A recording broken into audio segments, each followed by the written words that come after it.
జాదు పువ్వు సోకి నీ సోకు కందేనే వెలికి రాని వెర్రి ప్రేమ కన్నీటి ధారలోన కరుగుతున్నది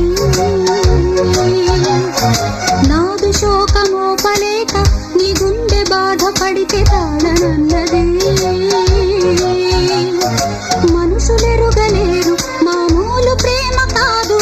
అగ్ని కంటే స్వచ్ఛమైనది మమకారమే ఈ లాలి పాటగా రాసేది హృదయమా ఉమాదేవిగా శివుని అర్ధభాగమైనాలోన నిలువుమా శుభలాలి